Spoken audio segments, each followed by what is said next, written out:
ভালো মানুষদের দুঃখ কেন হয়? বন্ধুরা, এই কথাতে কোনো সন্দেহ নেই যে ভালো মানুষেরা বেশিরভাগই দুঃখী হয় আর পাপী দুষ্টরা সুখী হয়। কিন্তু এর দুটি কারণ রয়েছে। আজকের এই ভিডিওটির মাধ্যমে আমি আপনাদেরকে সেই দুটি কারণ বোঝানোর চেষ্টা করব।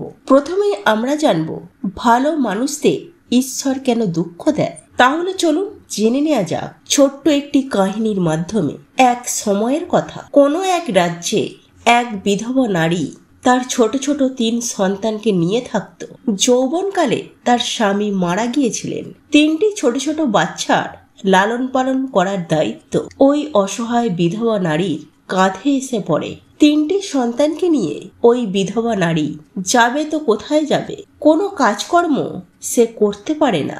অন্যদিকে সমাজের উল্টোপাল্টা কথা তাকে কিছুই করতে দিচ্ছিল না। ওই অসহায় বিধবা নারীর পাশে এসে দাঁড়াবার মতো তার কেউ ছিল না। সে তার স্বামীকে মনে করে করে কোনো মতে তার 3 সন্তানকে পালন করছিল।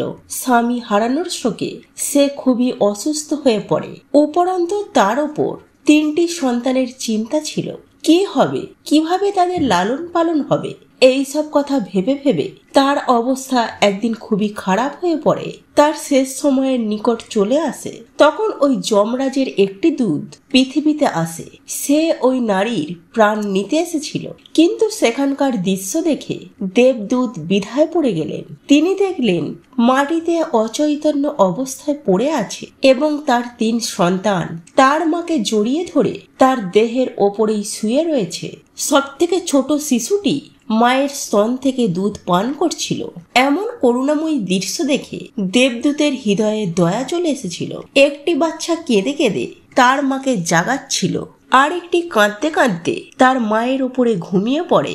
দেবদূত ভাবলেন, এই শিশুদের পিতা আগেই মারা গিয়েছিলেন, আর যদি এখন আমি এই নারীর প্রাণ নিয়ে যাই তাহলে এই বাচ্চাগুলো কার সাহারায় বড় হবে? কে তাদের সামলাবে? কে তাদের লালন পালনের দায়িত্ব নেবে? এই সব কথা ভাবতে ভাবতে দেবদূত ওই মহিলার প্রাণ না নিয়েই সে ফিরে যান। সেখানে ধর্মরাজ জিজ্ঞাসা করলেন, তুমি খালি হাতে ফিরে এলে কেন? তুমি তো ওই বিধবা নারী প্রাণ নিতে পৃথিবীতে গিয়েছিলেন। তখন দেবদূত বলেন, হে স্বামী, আমার ভুলের জন্য ক্ষমা করবেন। আমি চেয়েও ওই নারীর প্রাণ নিয়ে আসতে পারিনি। আমার জায়গায় যদি আপনি হতেন তাহলে আপনিও হয়তো খালি হাতেই ফিরে আসতেন। আমি ওই মহিলার অবুঝ বাচ্চাদের দুঃখ দেখে থাকতে পারলাম না। যখন আমি তার প্রাণ নিতে গেলাম তখন আমি দেখলাম তার ছোট ছোট 3টি বাচ্চা তার দেহের ওপর শুয়ে কাঁদছিল। তাদেরকে দেখার মতো কেউ সেখানে ছিল না। যদি এই সময় আমি ওই মহিলাকে নিয়ে আসতাম তাহলে ওই বাচ্চাগুলোকে কে দেখতো? কে তাদেরকে পালতো, পুষতো? পৃথিবী লোকের মানুষ তো এতটাই স্বার্থপর হয়ে গেছে যে বিনা মতলবে কেউ কাউকে সাহায্য করে না। যদি কেউ কারো উপকার করে থাকে তবে সে উপকার পাওয়ার আশায় বসে থাকে। দেবদূত বলেন, হে স্বামী, আমি চাই ওই মহিলাকে আরো একটু জীবন দিয়ে দেয়া যাক, যাতে সে তার বাচ্চাগুলোকে ভালোভাবে লালন পালন করে বড় করতে পারে। দেবদূতের কথা শুনে ধর্মরাজ ক্রোধিত হয়ে বললেন, আরে মূর্খ, ঈশ্বরের বানানো এই সৃষ্টিতে না তো কেউ এক বিন্দু কমাতে পারে না বাড়াতে পারে। তার ইচ্ছা ছাড়া তুমি তা কাউকে না জীবন দিতে পারবে, না তো সময়ের আগেই কাউকে মারতে পারবে। ঈশ্বর যা করেন সবার সাথে তা ভালো করেন। তুমি কে হও বিধাতার নিয়মকে বদলানোর? তুমি ওই মহিলাকে না নিয়ে এসে ঈশ্বরের নিয়মকে লঙ্ঘন করেছো। তুমি অনেক বড় অপরাধ করে ফেলেছো, তাই তোমাকে এর পরিণাম ভুগতেই হবে। যাও, যে পৃথিবী লোকের মানুষের জন্য তোমার এত মায়া, সেই পৃথিবী লোকের মানুষ হয়ে নিজের পাপ ভোগ করো। দেবদূত বলতে লাগলেন, পৃথিবী লোক থেকে আমার উদ্ধার কখন হবে আর কিভাবে হবে? তখন ধর্মরাজ বলেন, হে দূত, পৃথিবী লোকে যাবার পর যখন তুমি 3 বার নিজের মূর্খতার ওপর জোরে জোরে হাসবে তখন তোমার উদ্ধার হয়ে যাবে। বন্ধুরা, এই কথা বলে ধর্মরাজ ওই দূতকে পৃথিবী লোকে ধাক্কা দিয়ে ফেলে দেয়। সে তখন পৃথিবীরকে মানব শরীরে এসে যায়। তার শরীরে কোনো বস্ত্র ছিল না। বন্ধুরা, এখানকার এক নিয়ম রয়েছে, যখন কোনো মানুষ জন্ম নেয় তখন সে নগ্ন হয়েই জন্ম নেয়। দেবদূত জন্ম তো নেয়নি, কিন্তু সে নির্বস্ত্র হয়েই এক পথের কিনারায় পড়ে প্রচন্ড ঠান্ডায় কাঁপছিল। সেই পথ দিয়েই এক মুচি হেঁটে যাচ্ছিলেন। ওই মুচি ঠান্ডা থেকে বাঁচতে তার বাচ্চাদের জন্য পোশাক কিনতে যাচ্ছিলেন। পাশে এক নগ্ন ব্যক্তিকে ঠান্ডায় কাঁপতে দেখে তার মনে দয়া চলে আসে। তিনি তার বাচ্চাদের জন্য তো পোশাক কিনলেন না, কিন্তু ওই দেবদূতের জন্য পোশাক আর কম্বল অবশ্যই কিনে আনলেন। আর পোশাক কিনে এনে তিনি দেবদূতকে দিলেন। দেবদূত বলতে লাগলেন, হে ভাই, তুমি আমাকে কাপড় দিয়ে আমার অনেক বড় উপকার করেছো, কিন্তু তুমি আমায় কাপড় দিয়ে ঠান্ডার দুঃখ দূর করেছো, কিন্তু আমার না তো কোনো ঘর রয়েছে, না পরিবার রয়েছে, না তো ভোজন করার মতো কোনো ব্যবস্থা রয়েছে। তখন মুচি বলল, হে ভাই, তুমি আমার বাড়িতে চলো, আমি তোমার সব খরচ করব। এরপর এই মুচি দেবদূতকে নিয়ে তার বাড়িতে চলে আসেন। এইদিকে মুচির স্ত্রী দেখলেন যে তার স্বামী বাচ্চাদের পোশাক কিনতে গিয়েছিল, পোশাক তো আনেননি, উল্টে এক অচেনা মানুষকে বাড়িতে নিয়ে এসেছে। স্ত্রী তার স্বামীর সাথে ঝগড়া করতে লাগলো। সে তার স্বামীকে ভালো মন্দ বলতে লাগলো। এইসব দেখে দেবদূত খুব জোরে জোরে হেসে উঠল। মুচে জিজ্ঞাসা করলেন, আরে ভাই, তুমি হাসছো কেন? এমন কি দেখলে তুমি?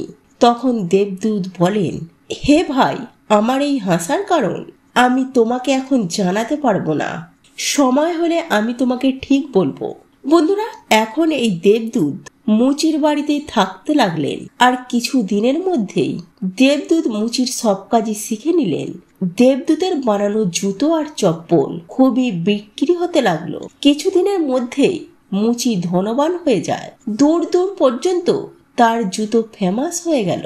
এমনকি রাজা মহারাজারাও তাকে জুতো বানানোর আদেশ দিতেন। যখন থেকে দেবদূত তার বাড়িতে এসেছে, তার ভাগ্যই বদলে যায়। ধন দৌলতের অভাব আর কখনোই হলো না। সবকিছু ভালোভাবেই চলছিল। একদিনের কথা, একদিন রাজার কিছু সৈনিক কিছু চামড়া নিয়ে মুচির কাছে আসে আর বলে, দেখো, আমাদের মহারাজ এই চামড়ায় বানানো জুতো পরতে চেয়েছেন। এই চামড়া খুবই দামি, তুমি এই চামড়া দিয়ে ভালো করে একজোড়া জুতো বানিয়ে দিও। এই চামড়া যেন খারাপ না হয়, কিন্তু মনে রাখবে এই চামড়া দিয়ে জুতো বানাতে হবে, ভুল করে চপ্পল না বানিয়ে দিও। বন্ধুরা, রাজার সৈনিকরা চামড়া দিয়ে সেখান থেকে চলে যায়। এইদিকে মুচি ভাই দেবদূতকে বোঝালেন, দেখো, রাজা বলে কথা, যাতে কোনো ভুল না হয়। চামড়াও খুবই কম, তাই চামড়া যেন খারাপ না হয়। জুতো বানানোর জন্য বলেছে, জুতোই বানাবে।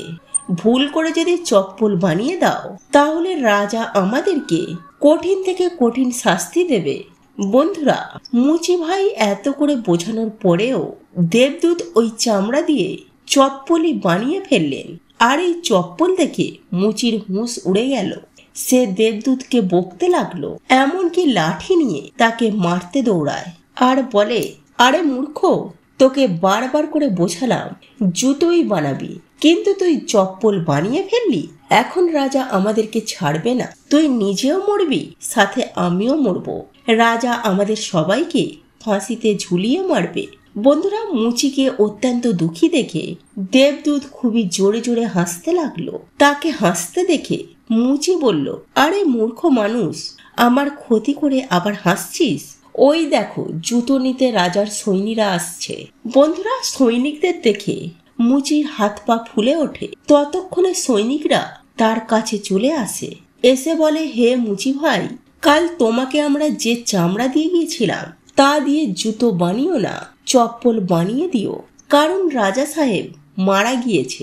আর এখানকার এই প্রথা রয়েছে, মৃত্যু হওয়া ব্যক্তিকে চামড়া চপ্পল পরিয়ে চিতায় শোয়ানো হয়। বন্ধুরা, সৈনিকদের কথা শুনে মুচির এমন মনে হলো যেন মৃত্যু হওয়া শরীরে আবার প্রাণ ফিরে আসলো। তার হাত থেকে লাঠি খসে মাটিতে পড়ে গেল আর সে দেবদূতের পা ধরে নানাভাবে ক্ষমা চায়। দেবদূত তাকে দেখে খুবই জোরে জোরে হাসতে লাগলো। মুচি বললেন, হে ভাই, তুমি হাসছো কেন? তখন দেবদূত বলেন, সময় হলে আমি তোমাকে হাসার কারণ বলে দেব। বন্ধুরা, একদিন পর মুচির দোকানে 3 জন যুবতী মেয়ে এক বৃদ্ধার সাথে আসে। ওই 3 যুবতীর বিবাহ ঠিক হয়ে গিয়েছিল। তারা তাদের জন্য জুতোর মাপ দিতে এসেছিল। ওই 3 যুবতীকে দেখে দেবদূত চিনতে পারল ওরা তো সেই 3 মেয়ে যাদের মাকে না নিয়ে যাওয়ার কারণে আজ আমি আমার কর্মের ফল ভোগ করছি। কিন্তু আজ ওই 3 মেয়ে তো অনেক বড় হয়েছে, অনেক সুন্দরী হয়েছে, দেখে মনে হচ্ছে কোনো ভালো ঘরের লালন পালন হয়েছে। তখন ওই বৃদ্ধা বলতে লাগলো, হ্যাঁ বাবা, এদের মা এদেরকে ছোটবেলায় ছেড়ে চলে যায়। তাদের পাশে দাঁড়ানোর মতো কেউ ছিল না। তখন আমি তাদেরকে আমার কাছে রাখি। আমার কাছে অনেক ধন সম্পত্তি রয়েছে, কিন্তু দুর্ভাগ্যবশত আমারও কেউ নেই। তাই আমি ওদেরকে আমার কাছে রাখি, এদেরকে লেখাপড়া শেখাই, এদেরকে দেখাশোনা করি। আজ আমি ওদেরকে অনেক বড় ঘরে বিবাহ দিতে যাচ্ছি। মেয়েদের ভাগ্য দেখে দেবদূত ভাবতে লাগলেন, ঈশ্বর যা করেন ভালোই করেন। যদি সেই সময় তাদের মা মারা না যেত, তাহলে আজ হয়তো এরা খুবই দরিদ্রতায় পড়ে থাক। এদের মা মারা যাবার কারণে আজ এরা অনেক বড় বাড়ির বউ হতে যাচ্ছে, আর ওই বৃদ্ধা অনেক ধন সম্পত্তির মালিকানাও পেয়ে যায়। এই সব কথা ভেবে দেবদূত তার মূর্খতার ওপর খুবই জোরে জোরে হাসতে লাগলো। সে 3 বার হেসে নিল। মুচি জিজ্ঞাসা করলো, ও ভাই, এখন তুমি কি জন্য হাসলে? দয়া করে তুমি তোমার হাসির রহস্য আমাকে বলো। তখন দেবদূত বললেন, হে ভাই, আমি 3 বার হেসেছি। এখন আমি আমার হাসির কারণ তোমাকে বলবো। শোনো, আমি একজন দেবদূত হই। কিছুক্ষণ আগে ওই যুবতী 3 মেয়ে জুতোর মাপ দিতে এসেছিল। যখন তারা খুবই ছোট ছিল, তখন তাদের মা মারা যায়। পিতা প্রথমেই মারা গিয়েছিল। আমি ওই 3টি মেয়ের মুখের দিকে তাকিয়ে তাদের মাকে নিয়ে যাইনি। সেই কারণে ধর্মরাজ আমাকে অভিশাপ দিয়ে পৃথিবী লোকে পাঠিয়েছেন। আমি নির্বস্ত্র হয়ে এক পথের কিনারায় বসেছিলাম।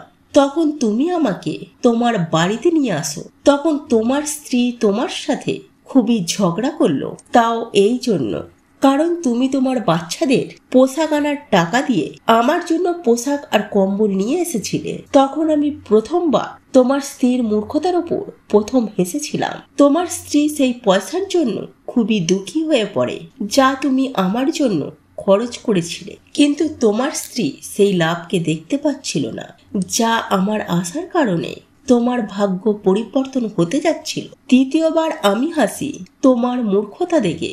যখন আমি রাজার জুতো না বানানোর ফলে তুমি আমাকে লাঠি দিয়ে মারতে এসেছিলে, সেই সময় তুমি রাজার জুতোর কথা ভাবছিলে, কিন্তু তুমি জানতে না রাজার সাথে কি ঘটনা ঘটতে চলেছে, যার জন্য রাজার জুতো থেকে চপ্পলের প্রয়োজন বেশি হয়ে পড়েছে।